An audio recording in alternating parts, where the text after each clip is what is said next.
Ariane, bonjour. Bonjour, bonjour et merci d'être notre invitée. Il y a un peu plus d'un an, alors que selon la théorie officielle, une chauve-souris aurait déféqué sur un pangolin, le SARS-CoV-2 serait apparu sur notre planète pour envahir peu à peu la totalité de nos libertés fondamentales. Désormais, le pass sanitaire a été annoncé très récemment comme la baguette magique. Et face à cela, alors que nous avons assisté à un grand nombre d'effondrements économiques, sociaux, parfois psychologiques, je vois qu'il y a une réelle guerre qui a été annoncée d'ailleurs par le président de notre République lors de l'entrée dans la crise et je la vois comme une guerre contre les peuples. Elle est ressentie comme telle pour la plupart. Et ceci est surtout dû à la violation de nos libertés fondamentales. Et si nous t'invitons ce soir, c'est parce que tu as une spécialisation dans l'analyse de l'art du pouvoir et de la manipulation. Est-ce que tu pourrais déjà nous faire part de ton parcours, de ce qui t'a mené à décrypter cette actualité dont les enjeux sont vraiment multiples?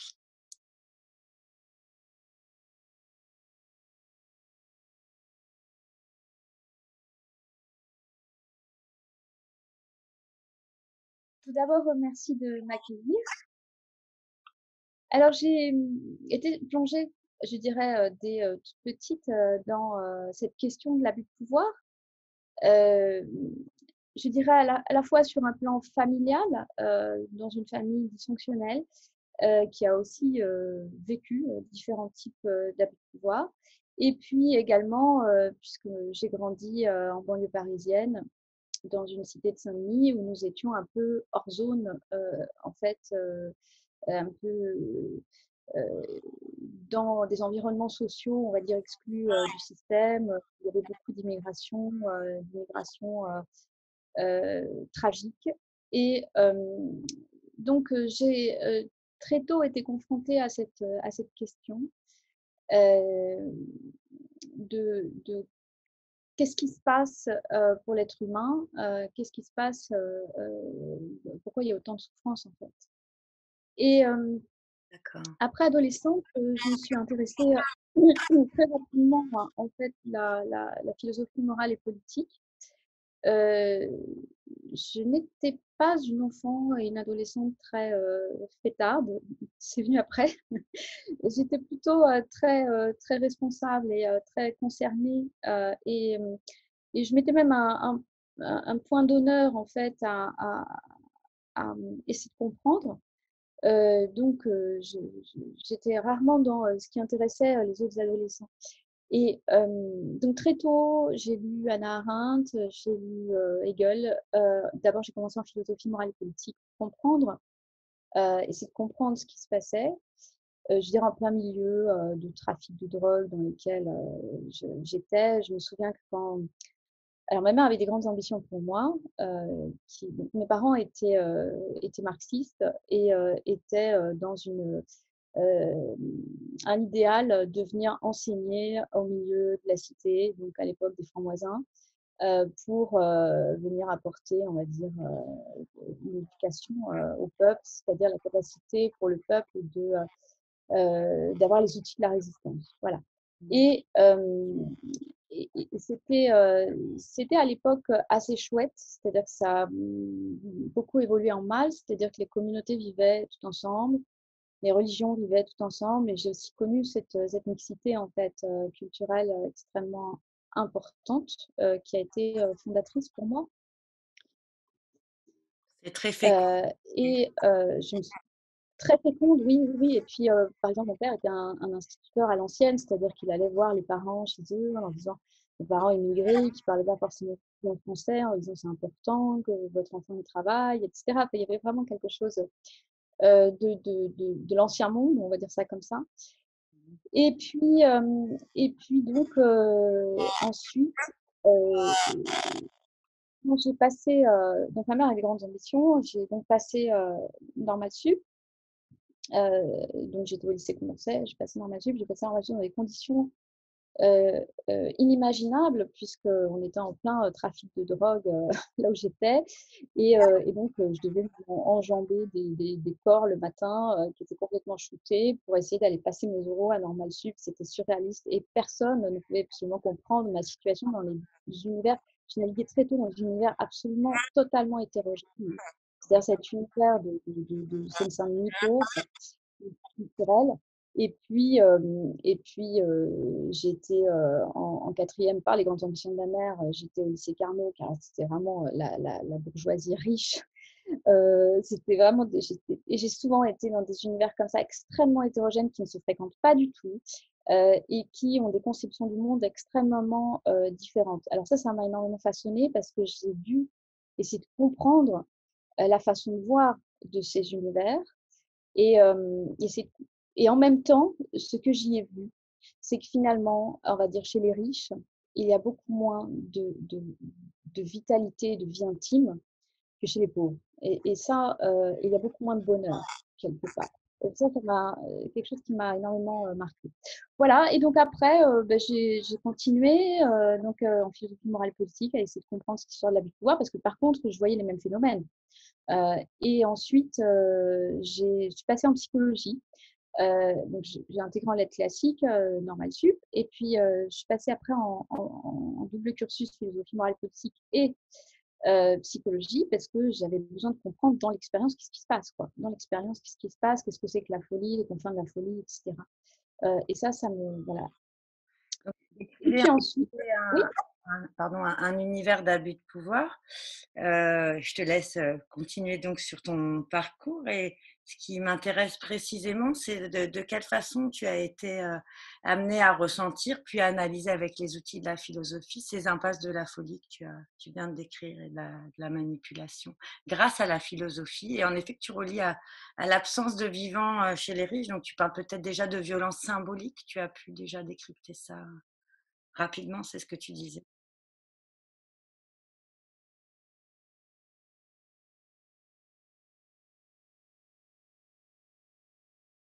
Ouais, il y a vraiment plusieurs choses. Il y a une violence sociale, elle existe, et il est très curieux aujourd'hui qu'elle soit reliée à la violence économique et sociale, qu'elle soit reliée euh, finalement, ce n'est plus une hypothèse centrale alors qu'elle l'est. C'est-à-dire la violence des riches contre les pauvres, elle existe et elle s'enracine dans la confiscation des privilèges par les riches, mais également dans leur terreur de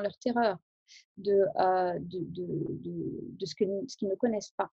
Et dans leur peut-être leur terreur au fond de devenir pauvre, il y a peut-être quelque chose comme ça. Donc en philosophie morale et politique, moi, ce qui m'intéressait, c'était évidemment la question totalitaire, c'est-à-dire qu'est-ce qui fait qu'à un moment donné, et on n'était pas épargné dans l'histoire de Saint-Denis, puisque à Saint-Denis, on avait eu la figure de Doriot, par exemple, qui était passé de l'extrême gauche à l'extrême droite, et il y avait Intéressant, ouais. dans l'histoire de la vie de Paris, il y avait aussi des choses comme ça, et c'était, on était sur les résidus de l'ancien parti communiste. Enfin, il y avait pas mal de choses aussi intéressantes à analyser. Euh, et puis après, en psychologie, donc en philosophie, je me suis intéressée ensuite à la question de qu'est-ce qui se passe dans le collectif, hein, qui devient fou. Et, euh, et donc, j'ai fait un travail de DEA, à l'époque c'était DEA, sur la maladie de civilisation chez Nietzsche. Donc finalement, qu'est-ce qui fait qu'une civilisation devient malade? Et ensuite, en psychologie, j'ai fait mon doctorat sur la psychose. Donc, je suis allée en psychiatrie, et ça me paraissait très important et ça me paraît de toute façon très important quand on veut prétendre à intervenir sur le psychisme humain, d'en connaître vraiment les contours absolus, c'est-à-dire la folie étant une des limites absolues auxquelles on se confronte. Donc, j'ai été en psychiatrie, je travaille en psychiatrie, je fais ma thèse sur la psychose, et puis après, comme je n'ai jamais réussi à me cantonner à une discipline, et pour moi, ça a toujours été très dur, c'est-à-dire que même en classe, comme je m'ennuyais très très fort en classe depuis toute petite, j'étais toujours en train de faire 10 000 choses en même temps, donc je ne perturbais pas la classe, mais disons que je faisais des bouquins, enfin, j'ai toujours eu besoin d'être dans une polyspécialité, de ne pas renoncer en fait à j'avais pas envie et je ne pouvais pas en fait me laisser catégoriser ni dans une spécialité ni dans une discipline. Donc dans la psychologie, ce que la psychologie m'offrait, c'était tout un champ des possibles en fait, c'était magnifique. Et puis, donc, en fin de thèse, j'ai commencé à mettre les pieds dans l'entreprise. Et à partir de la psychopathologie, c'est quoi la psychopathologie? C'est quels sont les processus psychiques à l'œuvre, tant au niveau individuel, c'est-à-dire comment on explique un processus de folie, comment ça se passe dans la tête de la personne, qu'est-ce qui se passe en fait. Et pas seulement un relevé de symptômes et des médicaments en face, hein, comme aujourd'hui, c'est ce qui est prôné. La psychopathologie est vraiment relayée au placard, alors que c'était, à mon avis, vraiment quelque chose de passionnant, ne serait-ce que dans l'ancienne psychiatrie ou voilà, dans la psychanalyse. Et puis, voilà, j'ai mis le pied dans l'entreprise. Et là, j'y ai trouvé encore plus de psychopathologie que dans psychiatrie. Donc là, ça a commencé à vraiment m'intéresser, c'est-à-dire, je me suis dit, tiens, délire bien, quoi. Et puis, en fait, donc j'étais évidemment, hein, sur des entreprises qui étaient très dysfonctionnelles. Et ça m'a assez passionnée parce que donc j'ai construit des audits et très jeune, d'ailleurs j'étais à Marseille. Et j'ai monté ma société à Marseille. On m'a dit, mais tu ne réussiras jamais, quoi. Tu ne réussiras jamais. Marseille, c'est vraiment, c'est très mal vu de Paris. Et sûr que toutes les entreprises qui décident sont à Paris, etc. Mais en fait, non, j'ai fait mon petit bout de chemin. Je n'ai jamais fonctionné par des promotions commerciales, mais simplement par le travail que je faisais et puis le bouche à oreille. Et donc, j'étais sur une analyse, une posture, on va dire, externe, essentiellement d'analyse, d'audit ou d'enquête, quand il y avait des gros dysfonctionnements en termes de souffrance de travail et de harcèlement. Et donc, je dirais que ce qui m'intéressait, c'était d'apporter cette touche de la psychopathologie, c'est-à-dire comment ça se passe. S'il y a un harcèlement, on ne peut pas simplement se cantonner à dire qu'il y a un harceleur et un harcelé. Il y a un groupe déjà qui autorise implicitement ce harcèlement. Il y a une entreprise qui implicitement autorise ces conduites parce que sinon elles n'auraient pas lieu. Et donc ça m'a amené à travailler sur la question de l'autorité en parallèle, c'est-à-dire qu'en fait la question de l'abus de pouvoir, c'est un pouvoir qui se corrompt et qui se passe de la question de l'autorité. Et donc là, j'ai commencé à reprendre des travaux de philosophie. Encore une fois, je suis retombée sur la fabuleuse Hannah Arendt. Et finalement, j'en ai construit une théorie selon laquelle, effectivement, le harcèlement, qui est un processus, qui est relié à une pathologie, c'est-à-dire est relié essentiellement à la psychose paranoïaque, qui, parce qu'elle se sent persécutée, harcèle. Donc là, j'ai fait pas mal de travaux là-dessus. Et puis, elle est reliée bien évidemment à la perversion, qui vient déconstruire et déstructurer tous les liens et permettre le champ libre à la psychose paranoïaque de régner. Mais ce qui m'a intéressée, donc là j'ai visité énormément d'entreprises, c'est-à-dire j'ai visité des pays, j'ai visité des entreprises de plein de secteurs, donc dans des métiers extrêmement différents. J'ai visité des tailles d'entreprises extrêmement différentes, des moments d'entreprises extrêmement différents, c'est-à-dire même des entreprises que j'ai pu suivre à un début où ça allait très bien, finalement, bon, vous avez des petits problèmes, des petits dysfonctionnements, et puis au bout d'un moment, ça devient, ça bascule dans la folie, et on voit les gens basculer, c'est-à-dire basculer dans quelque chose où on se dit, moi, on ne connaît plus, qu'est-ce qui se passe. Et tout ça m'a amené à penser qu'il y avait deux questions fondamentales en psychologie qui, curieusement, étaient très peu travaillées. La première question, c'était la contagion délirante. C'est-à-dire, qu'est-ce qui fait qu'à un moment donné, il y a, premièrement, un délire. C'est quoi un délire? C'est la création d'une nouvelle réalité dans le psychisme qui ne correspond pas à la réalité.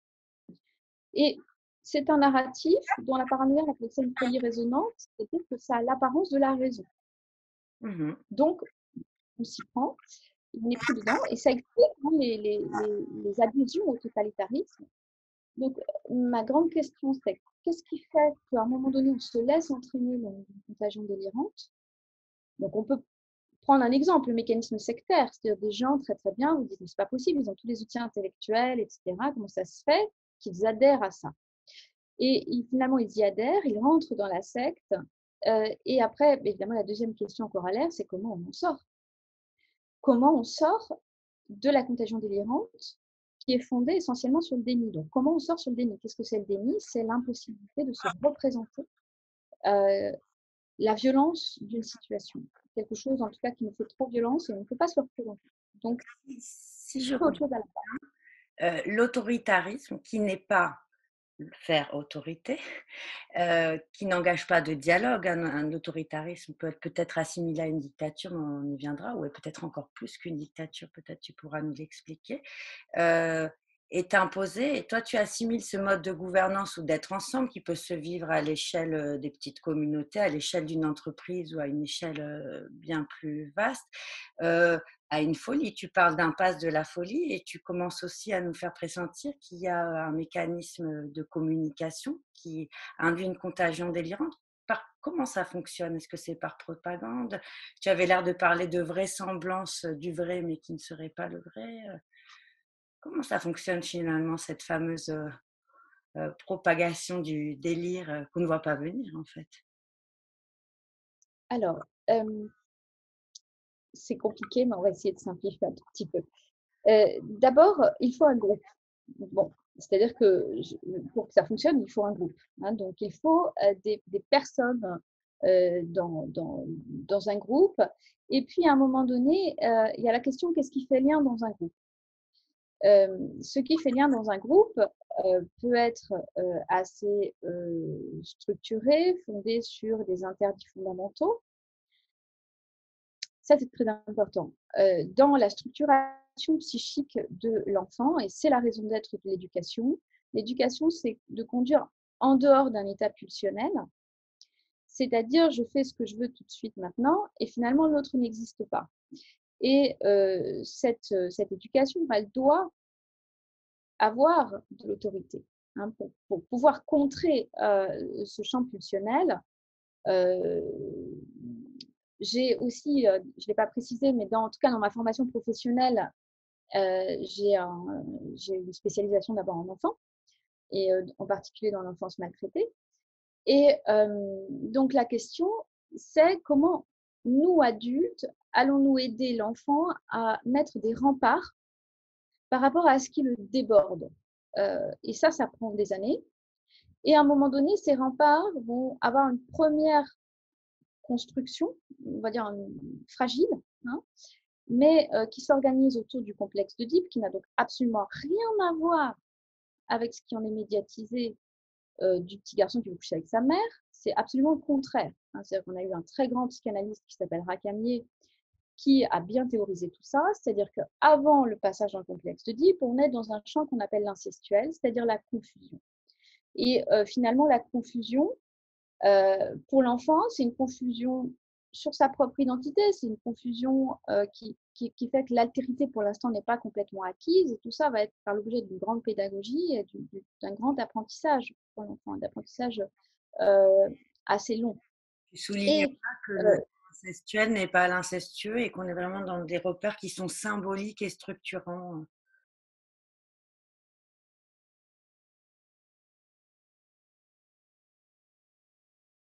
D'accéder. l'incestuel, ça se passe dans le psychisme. Et l'incestueux, ça se passe dans l'acte. Mhm. Mais il faut bien un contexte incestuel pour que l'incestueux puisse advenir. Hein, donc, voilà. Tu parles de Mais on peut rester dans un incestuel sans passer par là. Voilà. Quand on dit on reste dans le champ de l'incestuel, c'est quoi? C'est-à-dire que dans le psychisme, moi je parle au niveau psychique, hein, c'est-à-dire dans le psychisme, il y a à un moment donné la nécessité d'accepter l'existence du réel. Qu'est-ce que c'est le réel? C'est étymologiquement la chose contre laquelle on se cogne. C'est-à-dire, je mange plein de bonbons, chose contre laquelle je me cogne, je suis malade. Voilà, ça c'est le réel. Et à un moment donné, il y a quelque chose qui est inscrit et qui est inscrit dans le corps et qui est inscrit aussi autour de soi. C'est-à-dire, je veux voler le jouet de mon petit copain qui est là et le petit copain me mord parce qu'il n'est pas content. Ça c'est le réel. C'est-à-dire, à un moment donné, je ne peux pas faire. Ou je tire la queue du chien, parce que c'est rigolo un chien ou un chat, ça bouge tout le temps et tout ça, mais pour l'instant, dans la prime enfance, c'est pas encore intériorisé, ce n'est pas encore acquis que le chien ou le chat peut avoir une sensibilité aux émotions. Hein, donc, c'est ce qu'on appelle partielle. Mmh. Et donc, et à un moment donné, le chien n'est pas content, il va m'obéir dessus. Ça, c'est le réel. C'est l'épreuve du réel. Donc, autre épreuve du réel, toujours à la place d'un enfant, hein, je veux me construire une petite maison pour avoir ma petite maison à moi. Mais sauf que ça va me demander de la connaissance, ça va me demander d'être aidé, ça va me demander du temps. C'est-à-dire entre ce que j'ai dans la tête et la réalisation, il y a tout un monde. Voilà. Et donc, l'objectif de l'éducation, c'est d'aider l'enfant à devenir un adulte, c'est-à-dire, petit à petit, hein, évidemment, et c'est un long processus, c'est-à-dire intégrer des limites, intégrer la gestion de la frustration, intégrer le sens de l'effort, le sens de la discipline. Et tout ça, aujourd'hui, est sacrifié sur l'autel des pervers qui sont uniquement dans la séduction de l'enfance. Euh, euh, c'est-à-dire une question de on va donner à l'enfant ce qu'il veut, on va lui demander son avis sur tout, etc. Et où on va le séduire au travers de la publicité, etc. Alors, c'est une question d'équilibre, c'est-à-dire que bien sûr que la question du développement de l'imaginaire et du jeu est très important pour l'enfant, mais ça doit être équilibré avec l'acquisition de la contrainte. Et c'est cette acquisition de la contrainte qui va faire qu'on va arriver à vivre en société. Donc tout ça, c'est la question de l'autorité. Et l'autorité, elle doit être bienveillante, mais elle a une fonction essentiellement au départ de séparation. C'est-à-dire, c'est parce qu'on sépare les choses, c'est parce qu'on va faire justement des différences qu'on va sortir de la confusion initiale. La confusion initiale que nous avons tous vécue, c'est d'être on va dire Albert Sicone, il appelle ça Sa Majesté le bébé, hein, c'est-à-dire je suis pris en charge. Je suis pris en charge sur tous les plans de mon existence, mais petit à petit, je vais être moins prise en charge. Dans une gestion qu'on va essayer d'être douce et progressive, mais petit à petit, bien sûr, il va falloir que j'enlève les couches. Donc, ça va demander des efforts. Petit à petit, il faut que j'apprenne à marcher. Ça va demander des efforts. Petit à petit, il va falloir que j'acquière le langage et que j'acquière la capacité à demander, etc., etc. Et puis, le parent va s'adapter par rapport à ça, par rapport à l'évolution de son enfant. Et tout ça, c'est des formes de renoncement à cette toute-puissance initiale, c'est-à-dire qui est en fait une totale impuissance, hein, d'être complètement prise en charge, mais qui donne une illusion de toute-puissance. Et quelque part, l'humanité, elle a toujours le risque d'avoir l'illusion du confort de régresser à cet endroit de la prise en charge totale. Et c'est ce que lui propose le totalitarisme. Je prends tout en charge, ne vous inquiétez pas. Et oui, et c'est Et pervers parce que ça aurait pu être vécu, cette épreuve du réel dont tu dis qu'en effet, elle est mise en place soit par le parent, soit par l'État, comme bon parent, soit par l'État mondialisé, comme une nécessité de sortir du pulsionnel, donc de se frustrer. Et là, il y a eu extrêmement, finalement, ça pourrait apparaître pernicieusement tout ce qui a été mis en place pour cette fameuse guerre contre le virus, justement, d'une certaine accession à une responsabilisation du citoyen. Finalement, on n'a pas été là-dedans. Pourquoi tu vois ça comme pervers et pernicieux? Est-ce que c'était si j'ai pas totalitaire que ça? C'est ce qui est pernicieux. Ça a été vendu finalement comme quelque chose au départ d'extrêmement structurant, puisqu'on était en guerre contre le virus. Comment pernicieusement on a pu vendre finalement aux populations par glissement, peut-être sémantique, par propagande, une guerre qui finalement devient totalitaire, mais qui n'en avait pas le visage pour ceux qui n'étaient pas à même de les coder. C'est très pernicieux ce qui s'est passé.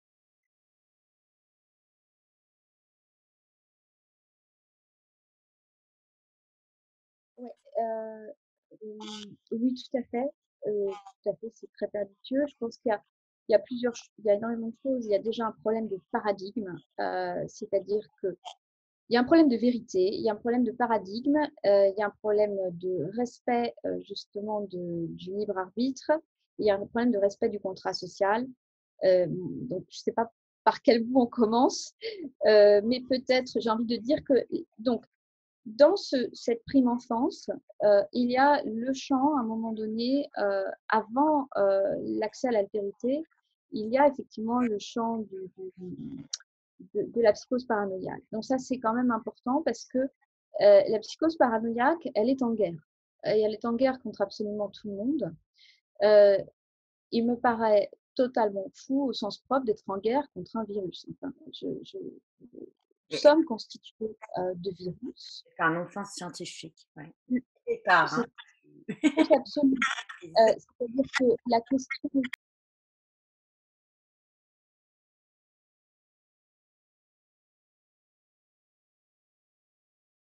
même l'ambition d'éradiquer un virus me paraît démesurée, déséquilibrée, et surtout d'éradiquer à n'importe quel prix. Donc ça, c'est important aussi, c'est que dans la folie paranoïaque, il y a la désubjectivation totale de l'autre. C'est-à-dire que l'autre n'existe pas en tant que sujet.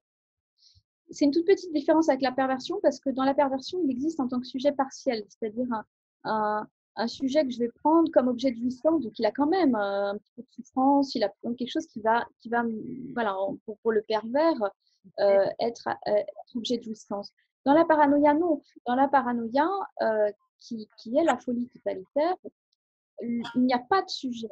Il n'y a que des bébés collés. Et donc, on va prendre des décisions pour les bébés. Moi, j'aime bien dire, ils sont restés dans l'utérus, on ne les laisse pas sortir de l'utérus. Ces bébés collés, ils n'ont pas le droit d'être différents parce que ça va être vécu de façon persécutrice, en fait, quelque chose de très, un vécu de persécution très important. Cette différence qui se manifeste aujourd'hui dans l'impossibilité d'avoir une liberté d'expression, on est tout de suite amalgamé, on est tout de suite ennemi, en fait, hein, de la seule parole dominante à laquelle nous sommes priés de croire, quels qu'en soient ses défauts de rationalité. Et la paranoïa, c'est la pathologie qui évacue le doute. C'est pour ça qu'on parle de certitude délirante.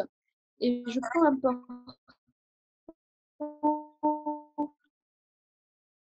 Et c'est Vincent Pavant qui me rappelait ça. Et par exemple, avait évacué Descartes.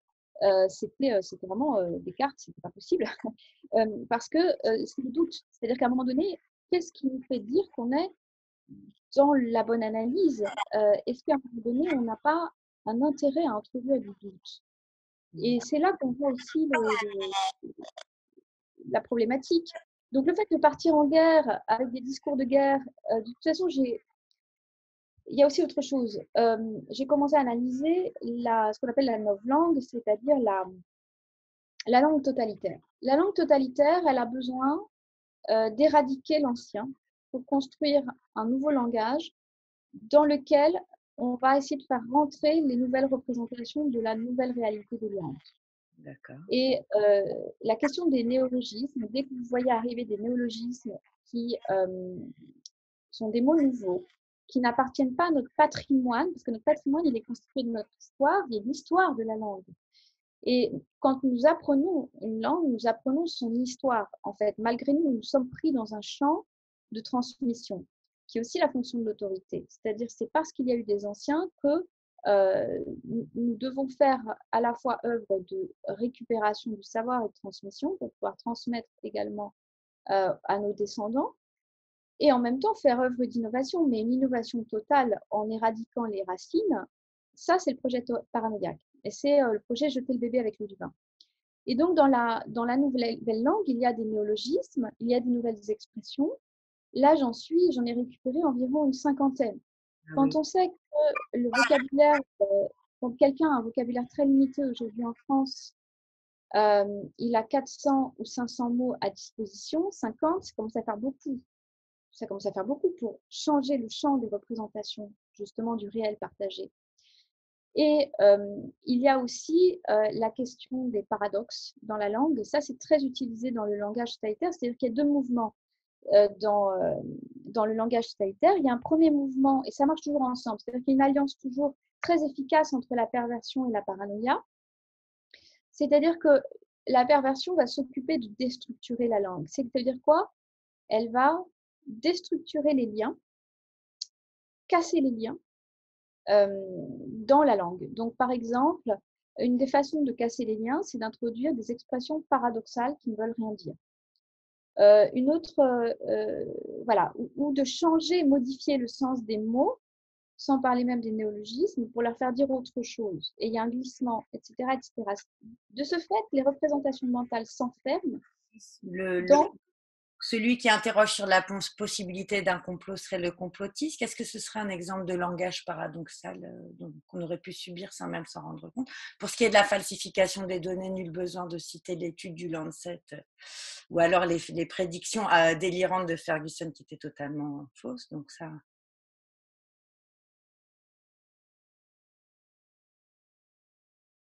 les discours paradoxaux, il y en a eu un paquet, en fait, entre des décisions qui ensuite sont invalidées et on va en sens inverse et après on reprend d'autres décisions. Ça fait partie du champ paradoxal, hein, c'est-à-dire de la sidération de la pensée parce que finalement, on ne comprend plus à quoi on a affaire. On n'arrive plus à établir une rationalité. Et j'ai relevé essentiellement 3 champs lexicaux. C'est important parce que le champ de la guerre et de la persécution, dans lequel on va retrouver des termes comme le couvre-feu, qui sont les termes du champ de la guerre. Donc, ça nous met dans quoi et dans quel type de caractéristiques. On va retrouver un champ pseudo-sanitaire, c'est-à-dire qu'à un moment donné, il y a des termes techniques qui arrivent qu'on ne maîtrise pas et même qui sont des sortes de nouveaux termes, en fait, les cas contacts, les cas positifs, les malades asymptomatiques, voilà, c'est des choses. Malades asymptomatiques peuvent faire partie d'un registre paradoxal, parce que quand on est malade, on est censé avoir des symptômes, en tout cas dans un bon sens commun. Ensuite, un troisième champ qui est arrivé, c'est le champ des nouvelles technologies numériques. C'est-à-dire que maintenant, il y a dans notre acquisition de langage des termes comme présentiel, distanciel, etc., qui nous créent encore une fois un nouveau rapport à la réalité. Et c'est là qu'il y a, en tout cas, dans la contagion délirante, ce n'est pas le seul outil et ça n'a pas la seule explication.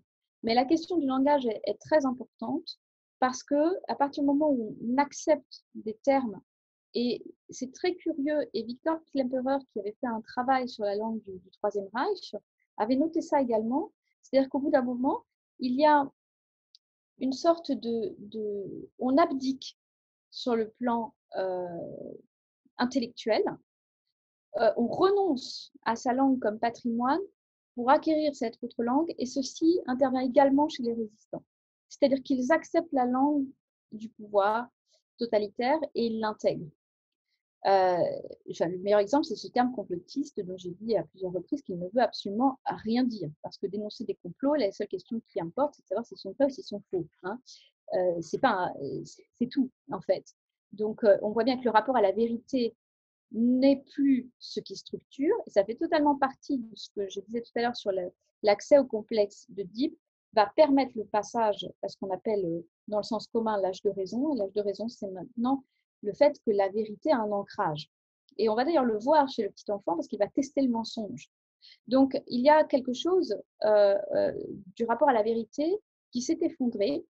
Et les stoïciens disaient, et ça m'intéressait parce qu'au départ, moi, je pensais, et j'ai pensé pendant longtemps, que c'était la langue corrompue qui faisait son œuvre de corruption et ensuite nous entraînait, donc c'était la langue qui était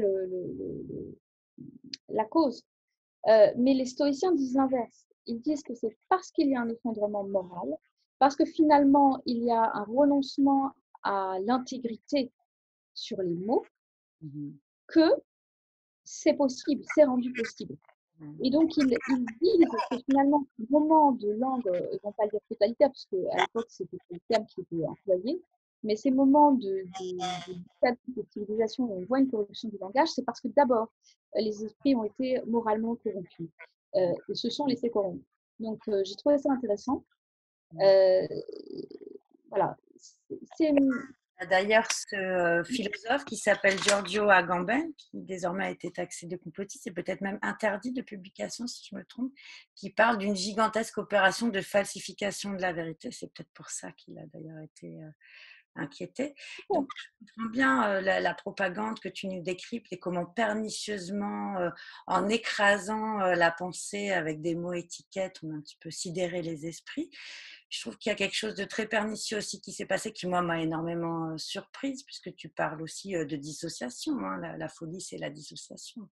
Euh, c'est la capacité qu'on a mise en place à dissocier pour moi les esprits en les permettant, enfin en les obligeant à s'autoriser eux-mêmes à aller se balader dans un rayon d'1 kilomètre avec une autorisation qui était écrite. Est-ce qu'en tant que psychologue, tu trouves ça inquiétant? Moi, j'ai trouvé ça extrêmement Oui, manipulatif. c'est tout à Mm.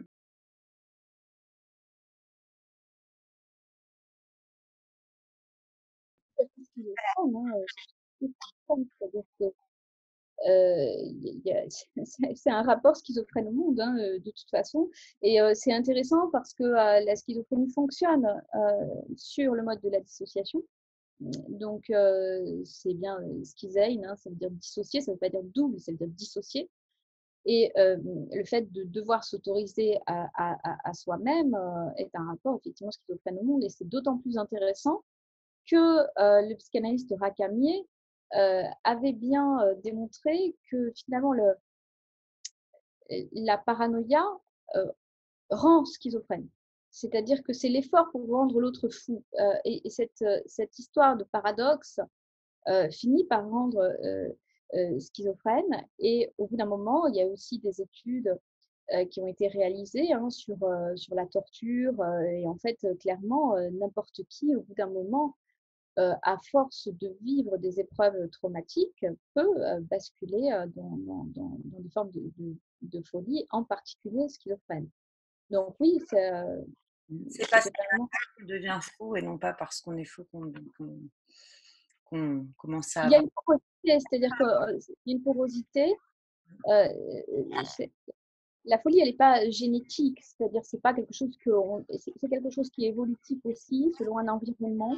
Et c'est ça qui fait la complexité et l'intérêt, à mon avis, de la psychopathologie, c'est de décrire en fait ces environnements qui, à un moment donné, vont nous faire soit progresser sur le plan de deux fonctions principales qui effectivement interviennent après le dit sont la symbolisation, la capacité de se mettre en représentation mentale et de pouvoir secondariser les choses dans le langage, ou qui sont dans la sublimation, la capacité à nos pulsions premières. J'ai une pulsion de meurtre, à un moment donné, comment je vais la transformer dans une œuvre, dans quelque chose qui va être même faire intérêt pour la civilisation. Et c'est tout l'enjeu, ce sont des piliers extrêmement fragiles. Et la civilisation, elle est construite sur des piliers extrêmement fragiles. Et si on n'y prend pas garde, effectivement, il est beaucoup plus facile de détruire que de construire, il est beaucoup plus facile de régresser que de progresser. Et donc la question ensuite, c'est dans un environnement qui devient fou, comment on conserve sa, sa santé mentale, tout simplement déjà, sa santé mentale en fait. Il y a autre chose dans, Tu parlais d'un traumatisme collectif qui est dû aussi évidemment à ces confinements. Hein.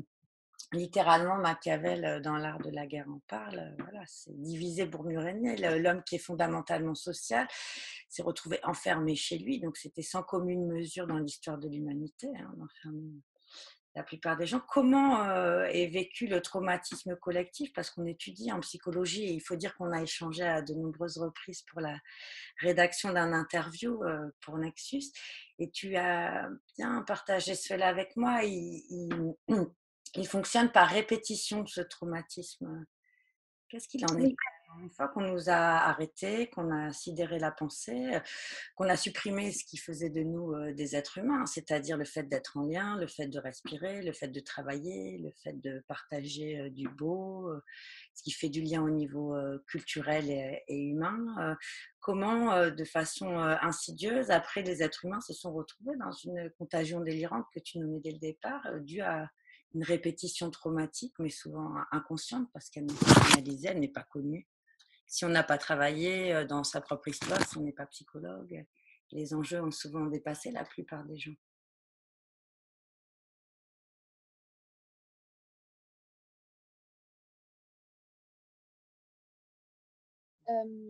je renverrai les auditeurs aux articles sur le harcèlement qui sont sur mon site. Et il y en a un en particulier qui est le harcèlement chef-d'œuvre de la paranoïa.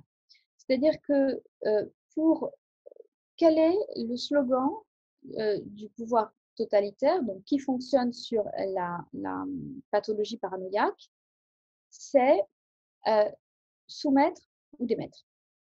C'est son slogan. C'est-à-dire que soit vous allez vous soumettre, soit on va vous démettre. Et pour ça, il va y avoir plusieurs méthodes, dont effectivement le diviser pour mieux régner, qui s'appuie sur des stratégies de corruption.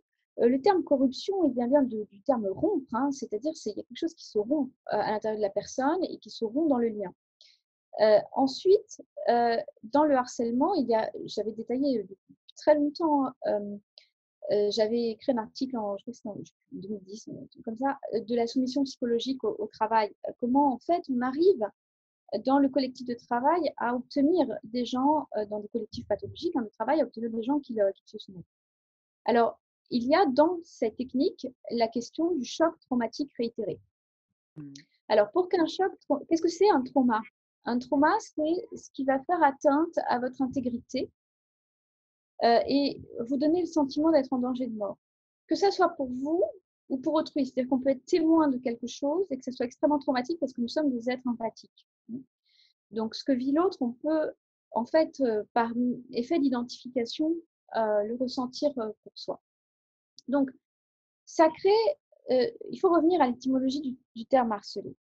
Harceler, la première utilisation, elle a été faite par Denis de Syracuse, c'est sa conception du pouvoir, qui était un tyran.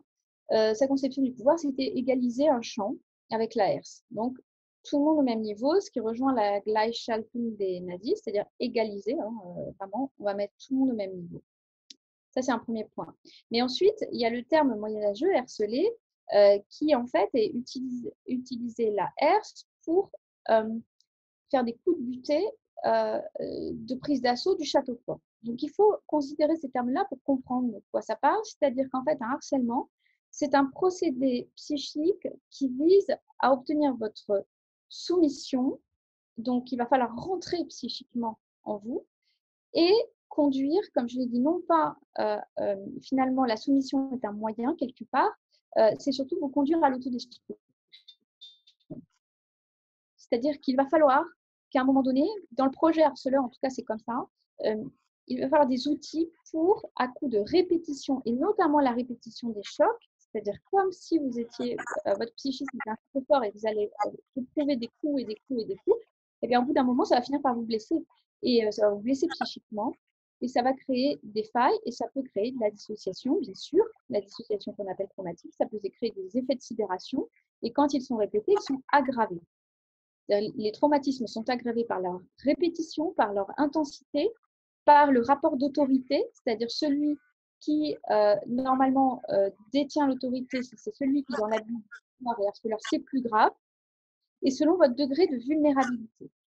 Donc, la vulnérabilité, bien évidemment, quand on est un enfant, on est plus vulnérable que quand on est un adulte, et quand on est un adulte, ça dépend des périodes de sa vie, ça dépend de plein de choses, de plein de facteurs qui vont créer une vulnérabilité plus. Et alors, à partir du moment des adultes que nous sommes, que nous ayons pu être plus ou moins vulnérables, parce que les enfants, en effet, je parle des miens, ils ont souhaité continuer à aller au collège, donc ils mettent le masque aussi par désir de conformité, ils s'autorisent à respirer. Bon, c'est compliqué, ils sont punis pour cela, selon un principe sanitaire qui est complètement discutable, puisqu'on sait que les enfants ne sont pas contaminants. Certes, mais qu'est-ce qui fait que des adultes se soient soumis, en fait, est-ce qu'il y a des personnes qui seraient plus ou moins bien armées pour comprendre la paranoïa et s'y soumettre de leur plein gré ou entrer en désobéissance?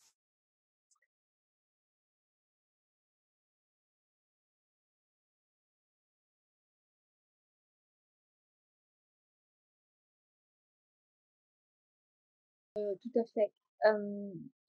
Je voulais rajouter un petit truc, c'était que le trauma est d'autant plus efficace qu'il est imprévisible. Oui. C'est-à-dire que vous ne l'avez pas prévu. Donc, vous n'avez pas eu les moyens tout simplement de préparer le de votre château fort. Et parfois, il était prévisible, mais vous n'avez pas voulu le prévoir. Et alors ça, c'est vraiment très important parce qu'il y a un phénomène de déni massif qui a toujours existé sur euh, celui qui détient le pouvoir. C'est-à-dire qu'il y a une espèce d'illusion euh, globale, majoritaire, qui est que celui qui détient le pouvoir ne peut pas être aussi méchant que cela, ne peut pas être aussi cynique que cela, ne peut pas être aussi corrompu que cela. Alors que Il tu peut y avoir… as parlé de Oui, plutocratie, terme que je ne connais pas, que je ne connaissais pas jusqu'alors quand nous avons préparé l'interview écrite. Tu disais que justement le propre de la gouvernance mondiale, hein, d'ailleurs ce qui a été appelé le nouvel ordre mondial et annoncé depuis au moins une trentaine d'années ouvertement dans un projet qui a été révélé. Pour ceux qui se sont intéressés à la politique, sont pas tombés des nues. Il y aurait donc une élite qui aurait été élue sur en fait des critères de richesse. C'est ce qu'on appelle la plutocratie. Pluto, c'est le dieu de la richesse, c'est ça? oui, en fait, les différentes formes de pouvoir, ça a été conceptualisé il y a très longtemps. Et d'ailleurs, il décrit bien comment les pouvoirs dégénèrent, c'est-à-dire que une démocratie, elle a tendance à dégénérer en ochlocratie, c'est-à-dire en gouvernement de la foule. Parce que le gouvernement du peuple nécessite une éducation du peuple, une instruction du peuple. Plus exactement, le terme exact, c'est l'instruction. Et c'est ce que disait Condorcet, c'est-à-dire que pour qu'une démocratie soit valable, il faut que les gens ne soient pas en fait soumis à différents types de discours. Il faut qu'ils soient en capacité d'avoir les outils de l'esprit critique et de l'instruction. À partir du moment où on n'a plus ça, et sciemment, ça a été bien sûr tout à fait mis en œuvre, eh bien, on va tomber dans le gouvernement de la foule. La foule, on va retrouver cette question de la régression émotionnelle. La foule, elle appelle le totalitarisme. Il faut savoir que le totalitarisme, s'il existe, s'il se met en place, c'est qu'il est souhaité. Et il est vu comme la solution au mot, la solution de prise en charge totale, globale. C'est le pacte pervers qui est de céder sa liberté pour avoir de la sécurité. Le contrat social, c'est pas ça. Le contrat social, c'est je cède une grande partie de ma liberté pour acquérir des libertés supérieures. C'est-à-dire que le droit a une fonction de protection. Dans le système totalitaire, le droit a une fonction de persécution. Il a glissé. Et d'ailleurs, on le voit très bien, c'est-à-dire que dans le système totalitaire, et c'est l'apanage de la pathologie paranoïaque, c'est-à-dire la loi, c'est lui. La loi, c'est lui. La loi, c'est pas l'émanation qui fait médiation dans le contrat social pour protéger l'intégrité de l'ensemble des individus. C'est plus tout ça. C'est quelque chose qui est confisqué, qui est détourné. C'est d'ailleurs la Et sécurité globale qu'on a vue à l'œuvre hein, dans un procédé total de traçage du citoyen et ce fameux passeport sanitaire dont on parle. Voilà. Et oui, et qui entraîne, et on a écrit un petit texte avec Michel Rosenzweig là-dessus, ça entraîne bien sûr la question de la perte du contrat social, puisqu'on va avoir les bons citoyens et les mauvais citoyens. Et ce clivage aussi est très paranoïaque, c'est-à-dire il y a les bons, les bons et les méchants, et les bons on va être incités à persécuter les méchants. Tout ceci rappelle vraiment des mauvais souvenirs. Euh, alors, est-ce qu'il y a des gens qui sont mieux armés? Bien sûr, oui, il y a des gens qui sont mieux armés. Euh, D'abord, j'ai envie de dire des gens qui étudient ces mécanismes, parce que le fait d'en avoir une compréhension intellectuelle permet de les repérer. Euh, Dans l'ancien temps, on avait à l'école, et même assez tôt, des enseignements sur la rhétorique, c'est-à-dire la capacité à distinguer le vrai du faux dans les discours. C'est tout l'objet de Socrate contre les sophistes, c'est-à-dire les sophistes, c'est ceux qui peuvent à la fois vous justifier que le juste et l'injuste se valent. Hein. Donc tout est relatif, le vrai est l'équivalent du faux, etc. Or non, il y a des règles logiques dans le raisonnement, et ces règles logiques doivent absolument être enseignées. À partir du moment où elles ne sont plus enseignées, on peut vous faire avaler toutes les couleuvres du monde, vous vous ferez manipuler. Donc ça, c'est une première chose, c'est capacité de voir dans le raisonnement ou ensuite dans les mécanismes de manipulation émotionnelle, comme on a pu voir, ces manipulations émotionnelles, ces discours qui prônent à l'union mais qui ne font que diviser, etc. etc. Ça, c'est des outils. Et plus on a d'outils, plus on a d'armes, en fait, pour se défendre. Ensuite, il y a quelque chose d'important que j'ai envie de rappeler. Ce que disait Hannah Arendt, c'est que nous n'avons heureusement pas besoin de comprendre en fait le totalitarisme pour y résister. Bonne nouvelle.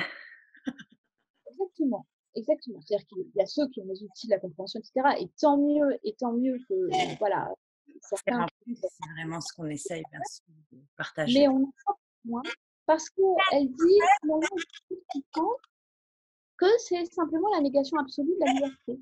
Mmh. Une fois qu'on a compris ça, Alors oui. bien, eh bien, on comprend que ce qui nous constitue en tant qu'être humain, c'est ce rapport à la liberté. Qui n'est pas encore une fois finalement le droit de tout faire, parce que le droit de tout faire n'est pas une liberté, c'est finalement une soumission à ses propres pulsions permanentes, mais c'est un rapport autonome dans le sens de capacité à se mettre ses propres lois et concerté finalement avec l'autre. Donc il y a quand même quelque chose où ça n'est ni, encore une fois, c'est toujours une question d'équilibre et de juste mesure. C'est comme l'autorité, en fait. Hein. L'autorité, ça n'est pas le laxisme, ce n'est pas l'autoritarisme. C'est vraiment même une différence de nature. Eh bien, c'est pareil pour la liberté.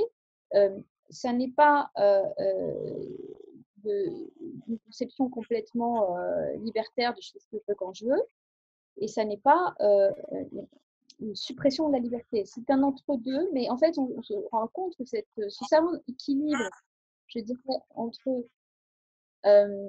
le désir et la responsabilité, Mmh. c'est ce qui finalement est le plus compliqué à obtenir. Et le plus compliqué, c'est toujours un équilibre extrêmement éphémère sur lequel on doit poser notre conscience pour pouvoir justement essayer de le préserver. Et c'est un équilibre en mouvement. C'est pas un équilibre rigidifié, statique. Et dans la paranoïa, il y a cette obsession du contrôle absolu qui doit rester figée. C'est totalement mortifère. Hein. Donc, alors il n'y a pas que ça. Pour les gens, il y a des gens qui sont mieux armés. Alors là, on pourrait renvoyer aux travaux d'Alice Miller hein, sur pourquoi le nazisme finalement, qu'est-ce qui s'est passé. Eh bien, elle renvoie aux méthodes d'éducation extrêmement violentes à l'intérieur des familles. On pourrait rajouter qu'aujourd'hui, la violence, encore une fois, peut être le laxisme. Hein. C'est une forme de violence envers l'enfant, par un certain nombre de limites. Et comme disait Hegel, l'enfant se sait imparfait. Se sait pas fini, plus exactement. Et donc, le traiter comme complètement fini par rapport à ses apprentissages, comme on peut entendre hein, de façon presque idéologique aujourd'hui, sur, je sais pas moi, ils vont apprendre la lecture tout seuls, etc. C'est en fait ne pas le respecter. Donc, c'est toujours un savant équilibre. J'ai perdu mon film, je vais le retrouver, sur les personnes. Oui, alors, il y a les personnes qui ont déjà vécu, qui ont vécu des, une forme de totalitarisme, par exemple intrafamilial, mais qui ont travaillé dessus, ou dans l'entreprise, sont plus à même de comprendre et de trouver leurs ressources parce que ça a déjà été travaillé. Celles qui sont vraiment très démunies sont celles qui sont dans le déni, en fait. Et le déni, il peut avoir vraiment plusieurs sources.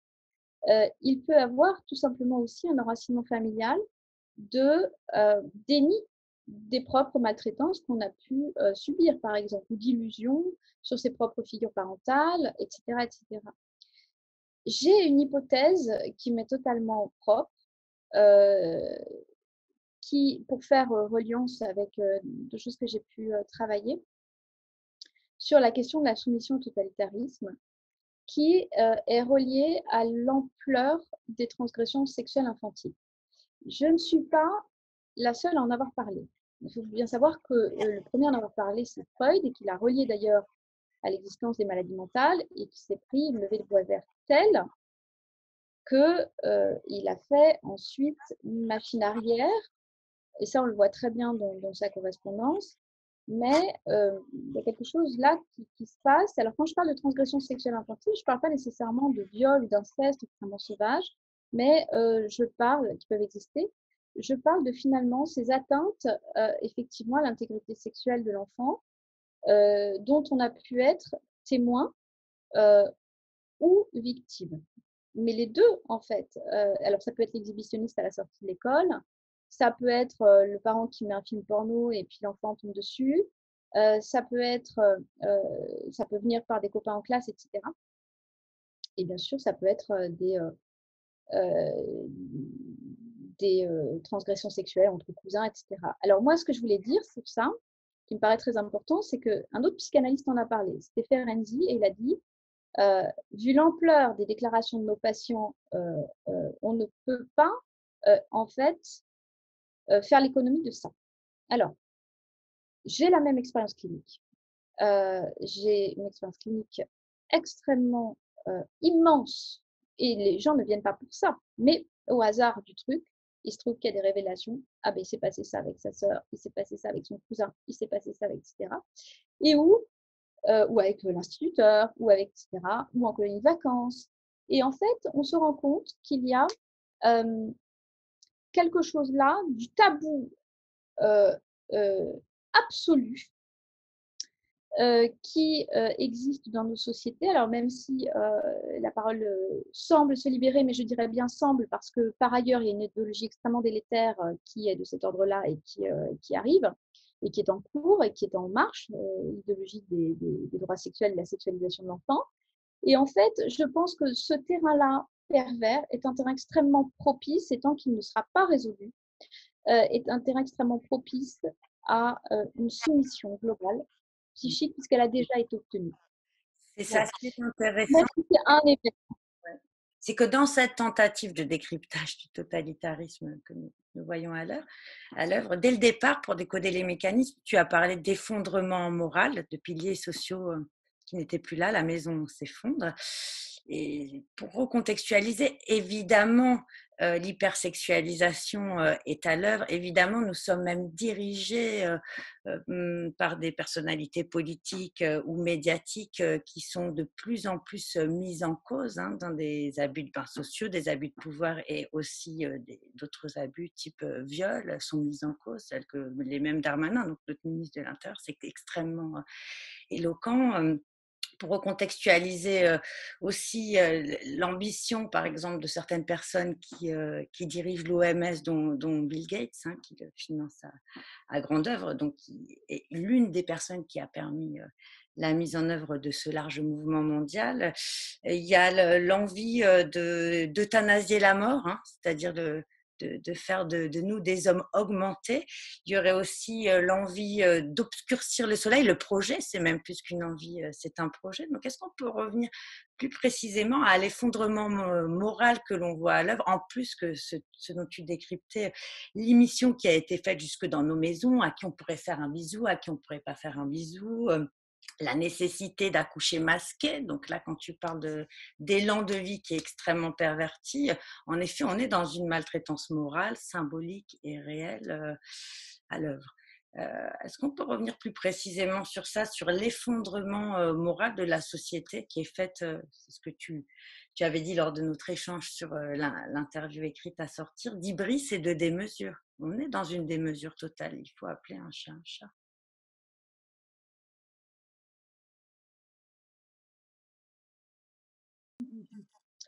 Oui, tout à fait. La paranoïa, c'est la pathologie de la démesure. C'est-à-dire, c'est toujours le paranoïaque se prend pour Dieu, il est tout. Il est homme et femme à la fois, il est dans la toute-puissance, il est Dieu, etc. Et donc, il y a effectivement cette hubris dont parlaient les Grecs anciens, c'est-à-dire la question de la démesure, alors que la sagesse, c'est le rien de trop.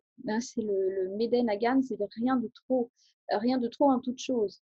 Et on voit bien que cette démesure, elle ne concerne pas seulement ce qui est arrivé en termes de gestion politico-sanitaire, elle concerne vraiment tous les champs de nos vies, de la destruction sur le vivant, des ambitions, effectivement d'augmentation de l'humain. Qu'est-ce que ça veut dire un homme augmenté? Sachant qu'en fait, précisément, je dirais, ce qui humanise, et c'était le psychanalyste Jung qui disait que finalement, nul n'est guéri s'il n'a l'idée de Dieu, ce qui humanise l'idée de Dieu, c'est-à-dire l'idée d'un infini, d'un amour infini qui euh, et finalement nous dépasse totalement. Et en fait, ce qui humanise, c'est précisément revenir étymologiquement l'humus, la terre, c'est-à-dire à se désaugmenter, en fait, à revenir dans une posture extrêmement humble. C'est d'ailleurs la même étymologie. Et on voit bien que là, on est dans de la toute-puissance qui est sans limite, c'est-à-dire sans limite sur les projets sur la Terre, sur tous ces milliers de satellites autour de la Terre, on n'évalue pas les conséquences. C'est des projets qui n'ont plus de limites et qui sont, oui, qui sont dans cette toute-puissance-là. Et je crois très important de revenir aux limites. Et encore une fois, qu'est-ce qui nous limite? C'est notre rapport au réel. Mais à partir du moment où on a les moyens financiers de sa folie, le rapport au réel, il est perdu, tout simplement. Et ça entraîne tout le monde là-dedans. C'est-à-dire qu'il y a un rapport au réel et à l'humain dans son champ de souffrance aussi qui est complètement perdu.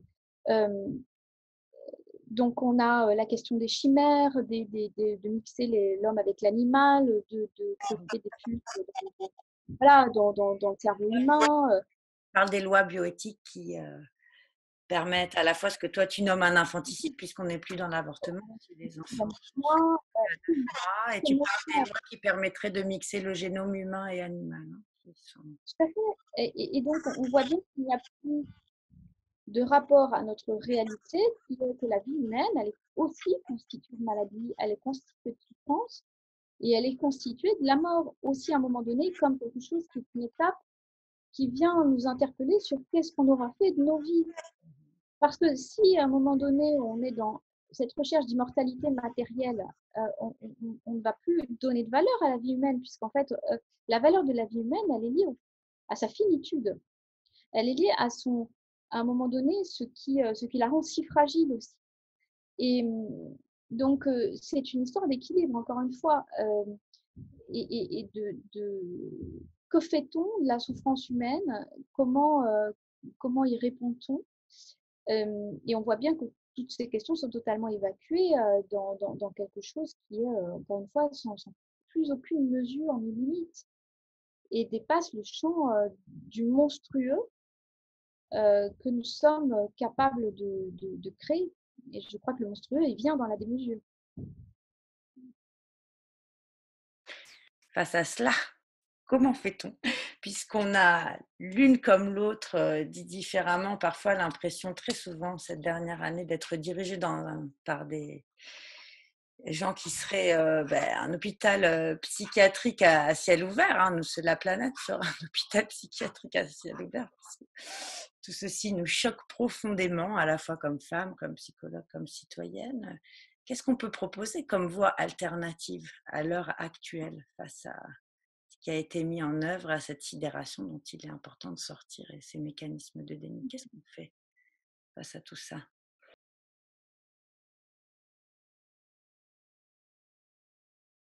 Alors, moi, je vais donner mon point de vue. Encore une fois, je suis porte-parole de personne, mais je revendique le droit à avoir mon point de vue.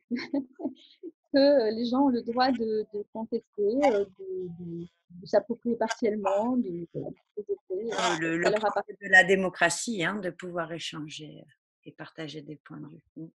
Merci d'être là pour nous partager le tien.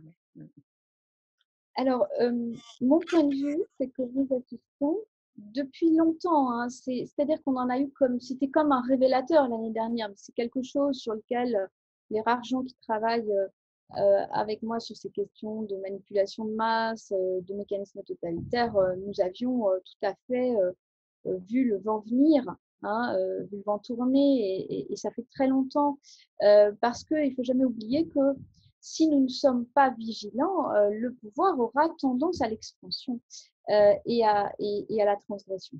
Donc, ça fait très très longtemps. Beaucoup dans leur champ de compétences ont aussi dénoncé des dérives perverses. qui vont encore une fois faire le lit, autoriser à un moment donné, puisqu'il y a tous les liens vont être déstructurés, et vont autoriser la transgression paranoïaque.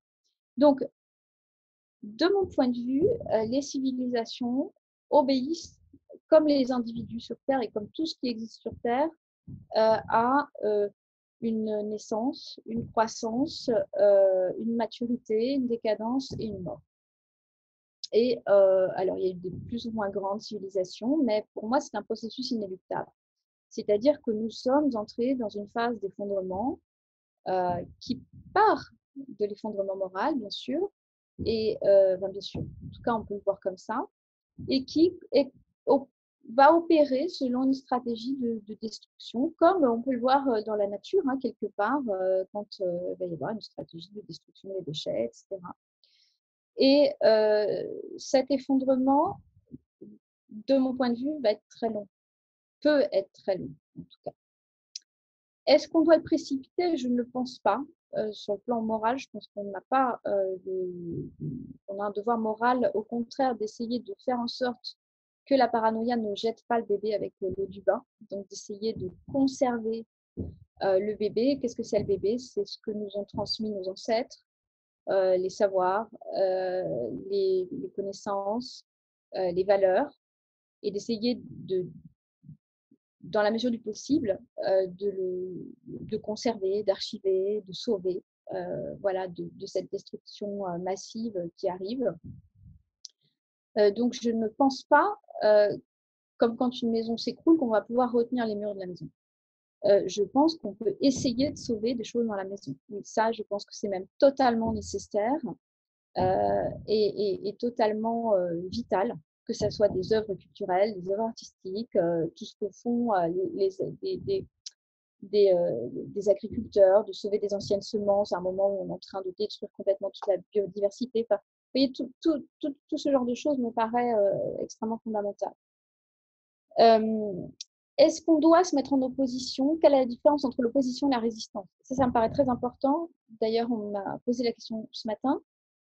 L'opposition, c'est se mettre contre la folie paranoïaque. C'est-à-dire, on se met en face et on mène un rapport de force. Ceci me paraît, alors, plusieurs choses. En général, ces oppositions, soit elles sont contrôlées, c'est-à-dire elles sont créées par le pouvoir paranoïaque elle-même, lui-même en fait, pour attirer un certain nombre de personnes. D'autre part, c'est une stratégie contre, donc qui, à mon avis, ne fait pas vraiment analyse des rapports de force en puissance, donc est visée à être dégommée. Et en général, c'est une opposition qui se radicalise, c'est-à-dire qui va fonctionner en miroir avec le système totalitaire et finalement qui va être tout aussi dangereuse. C'est-à-dire que par effet miroir, il y aurait une cristallisation, une montée de la violence. Hein, tout à fait, exactement. C'est-à-dire une montée de la violence par effet miroir et une montée des utopies. C'est-à-dire qu'il peut y avoir un totalitarisme d'utopie, hein, c'est-à-dire du monde idéal, voilà, voilà, du nouveau monde. Enfin, moi, je rappelle que l'expression nouveau monde, et j'ai besoin de le rappeler en permanence, puisque c'est les anciennes terres indiennes, nouveau monde et nouvelle terre, c'est les expressions qu'a utilisées Christophe Colomb au moment du génocide des Indiens. Donc, à quoi connecte-t-on les gens à ce moment-là? Je crois que c'est très important de le rappeler. Parler d'un autre monde, mais le souhait du nouveau monde me paraît, voilà, ça me paraît dangereux.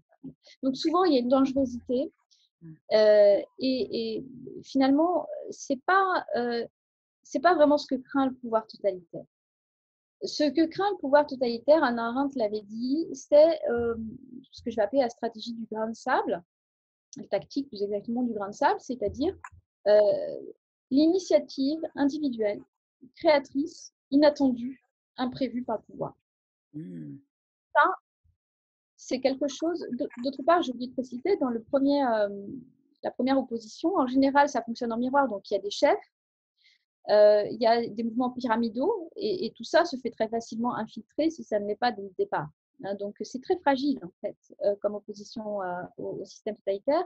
Et d'autre part, je crois que la réponse de la violence à la violence par la violence Eh bien, nous ne sommes toujours pas sortis de cette phase incestuelle dont je parlais tout à l'heure, hein, c'est-à-dire dont on sort avec le DIP qui va poser 4 interdits fondamentaux.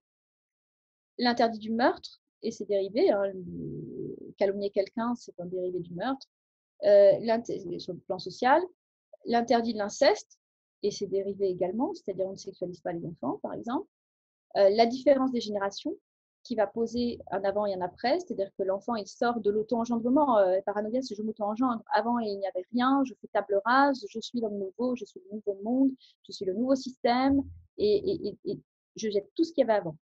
Et donc ça, c'est l'auto-engendrement, ce qu'on appelle l'auto-engendrement dans la paranoïa.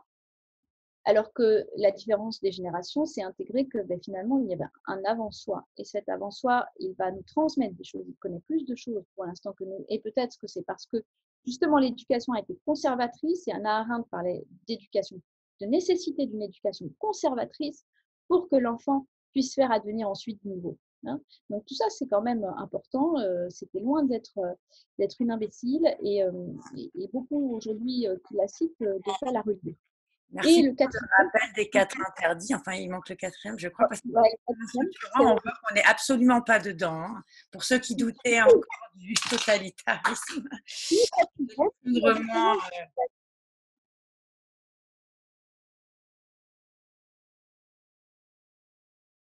le quatrième, c'est la différence de sexe, c'est-à-dire principe de réalité. Je suis limitée. C'est Freud, hein, parce que tous les gens maintenant qui nous revendiquent la sexualisation des enfants citent Freud sans l'avoir lu, mais c'est quand même Freud qui dit bien que le paranoïaque se prend pour homme et femme à la fois. Et il y a une castration nécessaire pour acquérir l'altérité. L'altérité, c'est quoi? C'est je ne suis pas autosuffisant. Je ne suis pas tout. Je suis limitée et il y a un autre qui existe et qui est radicalement autre que moi. Et il va falloir, et qui est même peut-être complémentaire sur certains aspects, et il va falloir que je fasse un chemin pour intégrer cette altérité. Chemin que d'ailleurs on devrait faire au niveau de notre rapport au virus. Hein. C'est-à-dire qu'est-ce que c'est, est-ce que c'est si étranger à nous, qu'est-ce que c'est que cet étranger à nous, etc. C'est-à-dire que la pensée de la xénophobie, elle peut exister dans plein de domaines. Hein. C'est-à-dire que la pensée xénophobe, c'est je refuse que l'étranger ait quelque chose à voir avec moi. Et dans l'altérité, c'est le contraire. C'est-à-dire c'est l'étranger a quelque chose d'universel qui a à voir avec moi. Voilà. Et du coup, de penser les choses comme ça, effectivement, ça humanise considérablement. Donc tout ça, ce sont des remparts. Alors, qu'est-ce qu'on peut faire? Eh bien, à son niveau, moi, j'ai envie de dire qu'il n'y a pas de modèle type, c'est-à-dire que précisément, ce qui fait résistance au totalitarisme, qui est la négation absolue de la liberté, comme le disait Hannah Arendt, c'est la revendication de la liberté. Mais la liberté, c'est quoi? C'est d'abord la liberté de l'esprit, c'est la vie de l'esprit. C'est-à-dire qu'on peut faire une revendication de liberté en étant en prison, parce que c'est finalement ne pas abdiquer euh, ni moralement, ni émotionnellement, ni spirituellement à, euh, à, ce, à ce qui fait notre conception et notre valorisation de l'humanité.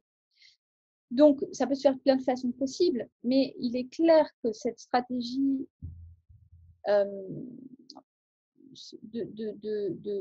en tout cas, l'opposition frontale ne donne pas de résultat. Le cumul de plein de petits grains de sable qui ne se sont pas concertés entre eux, qui sont sur des petites actions locales, ça fait trembler le système totalitaire. Parce qu'il ne peut pas contrôler. Parce que c'est quelque chose qui est imprévu, qui n'a pas. Et c'est d'ailleurs ce qui, à mon avis, fonde l'ambition totalement déraisonnable et encore une fois vouée à l'échec parce qu'on ne peut pas contrôler le vivant. Il y a un paradigme de base, c'est comme éradiquer le virus, contrôler le vivant, bon courage. Hein. Au bout d'un moment, vous pouvez mettre des digues et des digues et des digues sur de l'eau. À un moment donné, elle passera quand même. Ça Et rentre c'est pas là ni qu'il y dans a les un, ni dans les algorithmes. Et d'ailleurs, à ce sujet, ça m'évoque et je trouve ça très parlant et drôle, puisque tu parles de créativité, en fait, d'appel du vivant, de tout ce qui fait de nous ontologiquement, c'est-à-dire dans le sens des êtres humains et humbles. Hein, tu parlais du mus tout à l'heure. Euh, en ce qui concerne le traçage de la population, j'ai vu qu'il y a tout un mouvement en Angleterre de gens qui se maquillent et qui, dès lors, ne sont pas reconnaissables avec. Donc, c'est très intéressant. Il y aura toujours, en fait, de la créativité et de l'art, peut-être pour nous permettre de sauver notre peau, de nous réapproprier ce qui est bon et juste et de sortir de ce modèle qui, littéralement, écrase les êtres humains en faisant des numéros, des algorithmes, des statistiques qui, en plus, ne sont pas viables. Donc, tu parles de créativité, en fait, depuis tout à l'heure, de tout ce qui fait. Individuelle et elle peut être à tous les niveaux, encore une fois, et ça doit être selon son tempérament. Je crois qu'il faut se respecter dans sa nature et son tempérament et ce qui parle à soi-même. Hein. Donc, bon, il est bien évident aussi que face au contrôle, tout ce qui va être c'est très important également. De pouvoir songer ou travailler comme ils font beaucoup depuis des années de façon silencieuse à conquérir des formes d'autonomie me paraît nécessaire. Mais il y a plein de formes d'initiatives. C'est un champ infini. C'est un champ infini. Et très pragmatiquement, en effet, cette souveraineté, elle passe évidemment par une souveraineté à court, à moyen, à long terme, alimentaire, énergétique. C'est ce vers quoi, bien sûr, pouvoir Puis, casser aussi, c'est la... selon nos valeurs, ça passe inévitablement par là. Mais en effet, comme tu sembles le décrypter, le champ est extrêmement large et il ne se vit pas que alimentairement et énergétiquement, il se vit aussi sur ce qui fait sens en tant qu'être humain. Et... Oui, après, il y a la réponse, on va dire, c'est une réponse justement autonome et responsable. C'est-à-dire, de quoi voulons-nous répondre pour nos enfants? Qu'est-ce qui fait le plus sens pour nous? Parce qu'à un moment donné, il faut choisir aussi. Il y a des choses dont on doit choisir. Qu'est-ce qui est le plus juste pour nous? Et aussi, qu'est-ce qui fait le plus sens? Et de quoi suis-je capable? C'est-à-dire, je pense que c'est très important aussi de ne pas, encore une fois, se faire tyranniser par des idéaux inatteignables. La politique des petits pas au quotidien est quelque chose de très important, de passer dans de l'action est très important, mais encore une fois, dans de l'action sans attendre, de façon soumise, des chefs, des leaders qui de toute façon ne font que reproduire vraisemblablement dans le contexte totalitaire des procédés totalitaires. Et donc, méfions-nous aussi des endoctrinements sectaires. Il y en a beaucoup en ce moment sur Internet dans la dite résistance. Voilà, il y a aussi quelque chose qui me paraît très important, c'est aussi le faire témoignage. Je crois que le système totalitaire, il abrase l'intime. Bien sûr que c'est ce qu'il souhaite supprimer. Et c'est le grand philosophe du droit, hein, Hegel, qui nous avait bien parlé que la vie de l'esprit, elle est dans l'intime. Donc l'intime, c'est très important, c'est ce que veut s'approprier la paranoïa, c'est l'intime, c'est-à-dire abraser la totale différence entre soi et l'autre. Qu'est-ce qui fait différence entre nous? C'est que nous avons des vécus intimes différents. Donc, faire témoignage, c'est parler de son expérience intime dans le champ totalitaire, c'est-à-dire remettre l'humain au cœur de l'expérience totalitaire. Et même s'il y a des choses qui ne servent pas aujourd'hui, elles pourront servir plus tard. Hein, je parlais de Victor Klemperer. Et encore une fois, si nous sommes des êtres d'esprit, nous ne sommes plus sur une aspiration d'éternité spirituelle que d'immortalité matérielle. Hein, c'est-à-dire que nous avons bien compris que notre corps, il est voué à un moment donné à disparaître et c'est ce qui fait la finitude de notre expérience sur Terre. Mais cette histoire du témoignage, donc Victor Klemperer, par exemple, il a témoigné, mais personne ne l'a lu pendant le nazisme. C'est quelque chose qui est paru après. Solzhenitsyn, c'est pareil. Et donc, il dit même Solzhenitsyn qu'à un moment donné, il ne voulait pas publier pour préserver encore les vivants. Mais bon, à un moment donné, ils lui ont pris ses cahiers politiques, etc. Donc, il a été obligé de publier. Mais il y a, ce ne sont pas des expériences vaines. Au contraire, tout ce qui est vie de l'esprit, vie de l'art, vie intellectuelle, c'est même assez fondamental euh, face à la réduction que veut faire le système totalitaire dont il nous a bien montré de quoi il s'agit. C'est une réduction à des besoins physiologiques et à un corps sans esprit. Voilà. La culture, donc, pour sauver notre peau face à ces mécanismes extrêmement pervers de marchandisation du vivant, hein, puisqu'on est en fait dans la loi du tout argent. Et On est dans la régression, effectivement, sur le trafic d'êtres humains.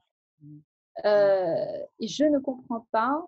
Donc, moi, je suis née dans une culture de gauche.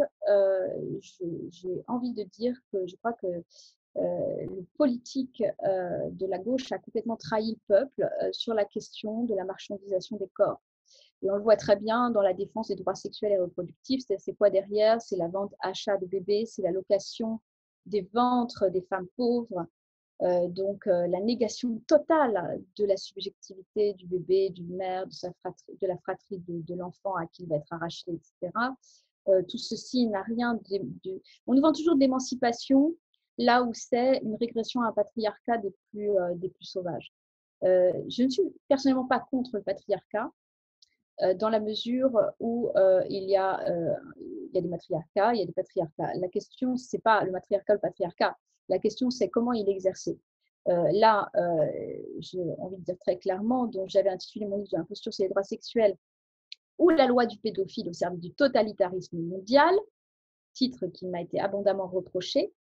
Mais c'est clair, c'est-à-dire c'est bien parce qu'il y a une idéologie perverse qui remonte à un psychopathe violeur d'enfants et qui est maintenant diffusée, y compris dans les universités. Et tout ce petit groupe a bien monté son truc et se retrouve effectivement promu par l'OMS. Il est clair que ça, c'est le champ, c'est le boulevard, c'est le moyen, encore une fois, du pervers pour asseoir le pouvoir du paranoïaque. Le pervers, il jouit toujours, il est toujours dans la jouissance, et son intérêt premier des logiques et des systèmes totalitaires, c'est de jouir. Et on voit d'ailleurs l'effet quand c'est l'effet chez Fayon autorisé, quoi, c'est-à-dire le petit abus de pouvoir qui va être autorisé et permis, et donc le sadisme du quotidien. Et la civilisation telle qu'elle est en destructivité, effectivement, d'une civilisation où maintenant on peut vendre et acheter des bébés, est une civilisation où on peut louer le ventre des femmes. Et tout ceci n'est pas du tout progressiste, est une civilisation où on nous explique qu'on peut sexualiser l'enfant et lui enseigner la masturbation et tout ceci entre 0 et 4 ans. Je n'invente rien, c'est dans les standards, rien que le terme standardisé, standard pour l'éducation sexuelle en Europe. Éducation sexuelle, terme qui est repris soi-disant pour dire qu'on va protéger les enfants des abus sexuels. À partir du moment, encore une fois, on éduque à la sexualité, on ne protège plus du tout. Et donc, tout ceci est extrêmement transgressif et pervers. Et on voit bien qu'il y a un effondrement moral intellectuel aussi, puisque les, les intellectuels qui devraient, pour beaucoup, se retrouver dans une critique de tout ça, sont aussi pris dans leur propre compromission. Donc, il y a quelque chose qui ne va pas, qui est un symptôme. Voilà. Commission qu'on a vu à l'œuvre, puisque c'est quasiment à mes yeux, une tentative de corruption. Chaque détection de cas Covid, de cas contact de cas Covid est facturée 55 € pour chaque médecin. Donc c'est extrêmement pernicieux, mais en effet, de façon interstitielle, cette corruption a été mise en œuvre et il nous faut être d'autant plus vigilants, d'autant plus, oui. C'est pour ça que tu es là d'ailleurs et que ce dont tu parles, cette phase inévitable qui est de faire témoignage, comme l'a fait Primo Levi pour partager son expérience des camps, et ce qui fait humanité en fait, hein, laisser sa pierre de ce qui paraît impensable, innommable, et comme dit Camus, d'ailleurs mal nommer les choses, c'est rajouter du malheur au monde, et d'y mettre du sens par des mots qui soient des mots corrects pour pouvoir mettre en œuvre cette pensée qui, comme on le disait, a été sidérée. et remettre des éléments de réel, ce que tu fais depuis tout à l'heure, et je trouve ça très courageux. J'espère que ce ne sera pas trop ardu pour nos auditeurs qui n'ont pas un background, un parcours de psychologue, mais en tout cas, je trouve ça extrêmement, extrêmement aidant, fin, profond, multifacette. Est-ce qu'il y a d'autres choses que tu voudrais partager avec nous autour de Euh, cet entretien, oui, s'il te peut-être une conclusion. Euh, L'effondrement moral, il vient d'un renoncement à la vérité. C'est-à-dire qu'il n'y a pas de justice sans vérité. Il n'y a pas d'intégrité sans recherche de la vérité. Et si l'on reprend ce qui se passe sur cette crise, il y a un travail à faire qu'ont fait certaines personnes qui se sont mises en danger, qui ont parlé, etc., mais de questions de vérité. Il y a une confusion très claire dans cette crise, par exemple en termes de vérité, entre ce qu'on appelle les sciences spéculatives et les sciences opératives. Alors là encore, hein, c'est des vieux termes qui remontent à l'Antiquité, mais qui ont du sens. Une science spéculative, c'est une science qui est purement intellectuelle. Par exemple, les mathématiques. Les mathématiques, ça donne un certain degré de certitude parce que, bon, si on respecte des règles, hein, encore une fois, et c'est pareil en logique philosophique, des règles de raisonnement logique, on arrive à un certain résultat. Maintenant, nous sommes des êtres d'expérience. Donc, il se peut que dans notre réel, ce qui fait une vérité intellectuelle, en réalité, dans notre réel, ça se choque avec quelque chose qui va engendrer de la souffrance ou qui ne va pas être opérant. Et c'est pour ça qu'on appelle des sciences opératives, c'est-à-dire qu'elles ont une prise avec le réel, comme la médecine. C'est-à-dire que la médecine, pourquoi c'est un art? Oui. Pas au sens de faire des peintures, je veux dire, à un moment donné, c'est un art. Ça intègre la dimension de l'expérience. C'est-à-dire qu'un médecin expérimenté, il a plus d'expérience qu'un jeune médecin. Et ceci, personne ne le remplacera. Ce rapport à l'expérience. Et c'est dans l'expérience qu'on va plus ou moins affiner les théories. Donc ça fait une très grande différence. Et il y a ici quelque chose qui a été une confusion dès le départ de l'épidémiologie qui s'est prise pour une science spéculative. C'est-à-dire, elle a cru qu'elle pouvait faire comme les mathématiques, faire du déterminisme sur du vivant, pronostiquer des centaines de milliers de morts sur le vivant, en éliminant finalement la nécessité de la science opérative. Qu'est-ce que c'est la science opérative de la médecine? C'est je teste, pas au sens de faire des tests, je teste un remède et je vois si ça marche. Et parfois, le même remède sur une même maladie, sur des malades différents, n'a pas le même effet. Alors, c'est le grand principe de la médecine, hein, le remède de l'un, c'est le poison de l'autre. Donc, il y a cette dimension de subjectivité à laquelle tu nous invites. alors, La science aussi. il y a quelque chose de démesuré de croire que nous allons maîtriser encore une fois, tous ces paramètres. Peut-être que, voilà, si ça ne marche pas, on ne sait pas l'expliquer. On ne sait pas l'expliquer parce qu'il manque plein de paramètres. Mais il y a quelque chose de démesuré de croire que nous allons un jour pouvoir maîtriser tous les paramètres du vivant et sans avoir recours à l'expérience. Voilà. Et c'est cette abolition du recours à l'expérience dès le départ, dans les premiers principes de la prétention de certains, parce que pas tous, certains épidémiologistes qui ont bien sûr ont à minima obtenu une oreille complaisante de l'opportunisme politique, bien sûr, mais il y a une confusion totale et quelque chose de très dangereux de se prendre pour ce qu'on n'est pas, c'est-à-dire d'évacuer le champ de l'expérience et aussi le champ du réel, tout simplement. Voilà. Merveilleux, c'est beau de finir, je trouve, bien sûr, cette compréhension de la crise.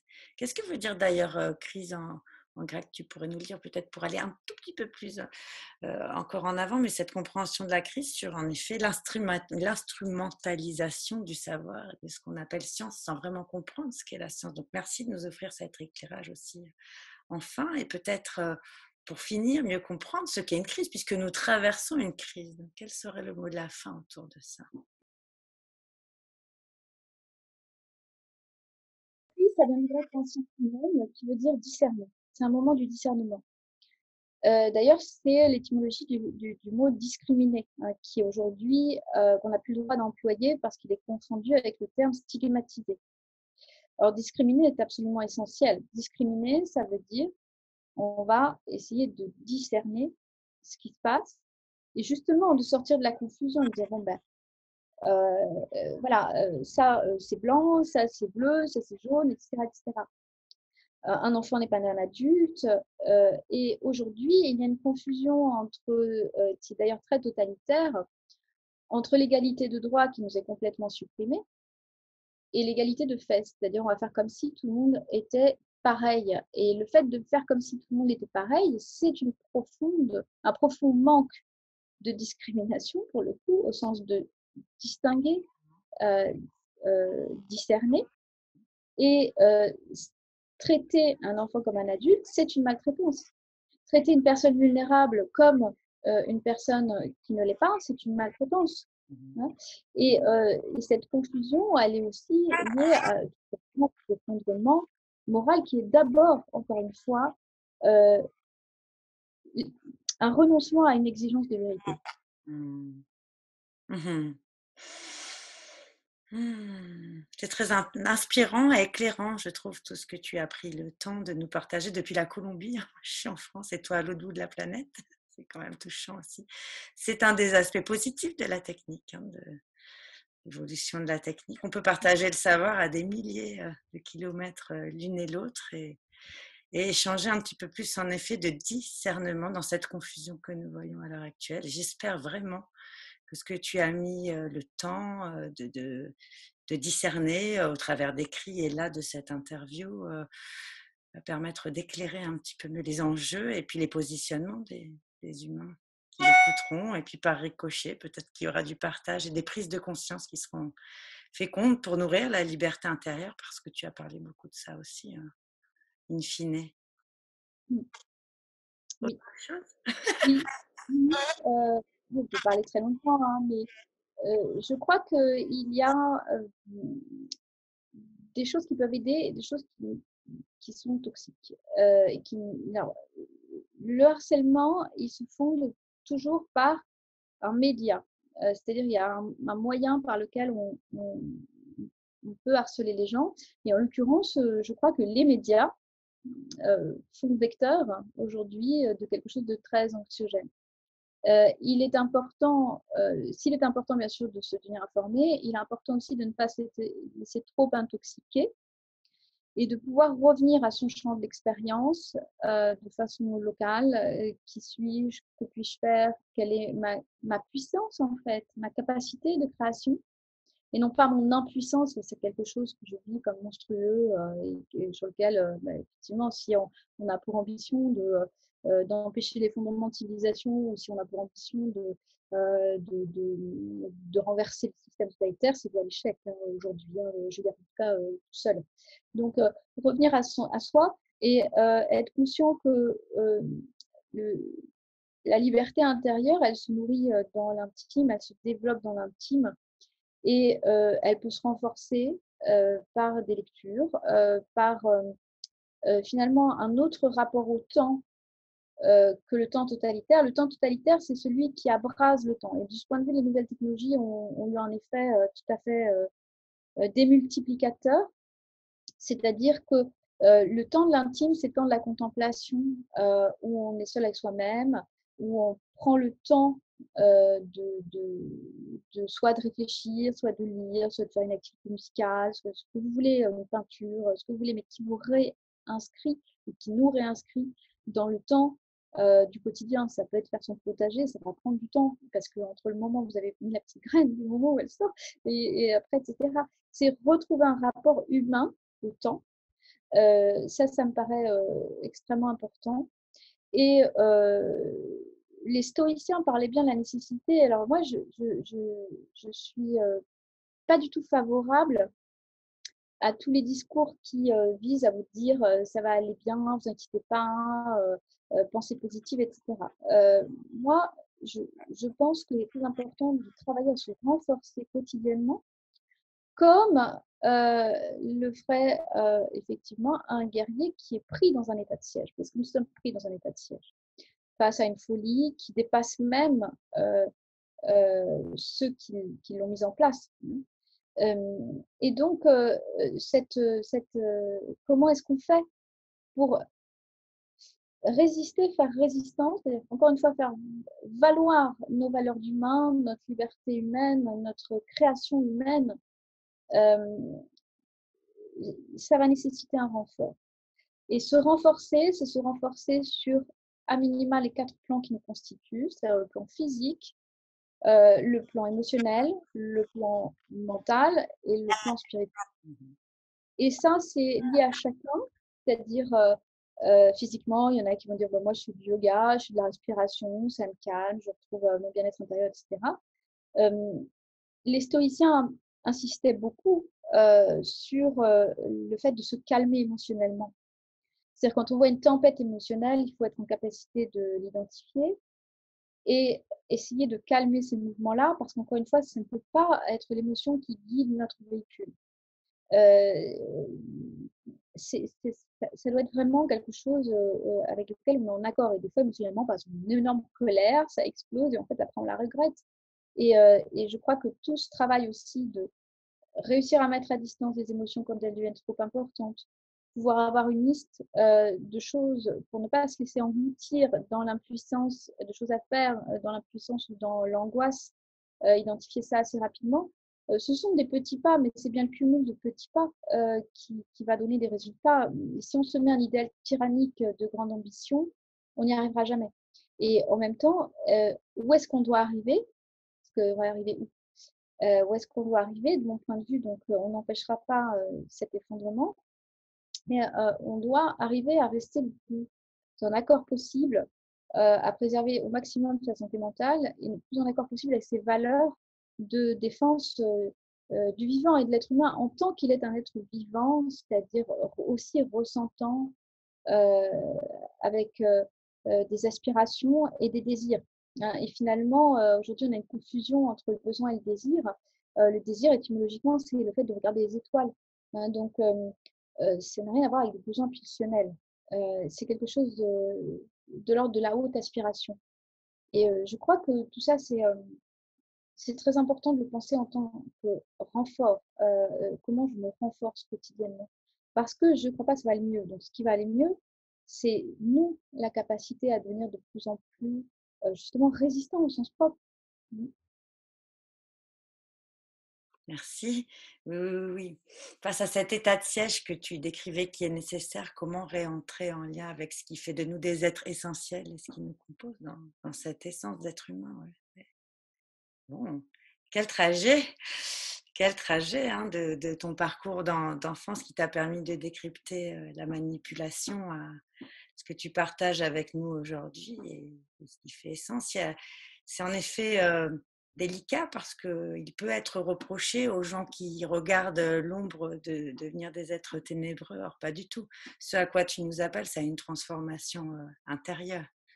Il n'y a rien de négatif dans ce que tu partages. Mmh. Oui, et de là où on est avec les moyens qu'on a. Mmh. Là où on est avec les moyens qu'on a. Mmh. Bon, Mmh. autre chose? C'est pas mal. Écoute, merci énormément. J'espère que nous aurons l'occasion à nouveau d'échanger via caméra interposée à des milliers de kilomètres. Et puis, donc, à préciser, normalement, un échange devrait paraître dans le Nexus à venir sur justement les processus en œuvre et la façon dont on peut y faire réentrer du vivant. Mm, mm, mm. Merci, merci Ariane, merci beaucoup. Merci Caroline, merci aux auditeurs, aux téléspectateurs, je sais pas comment on dit.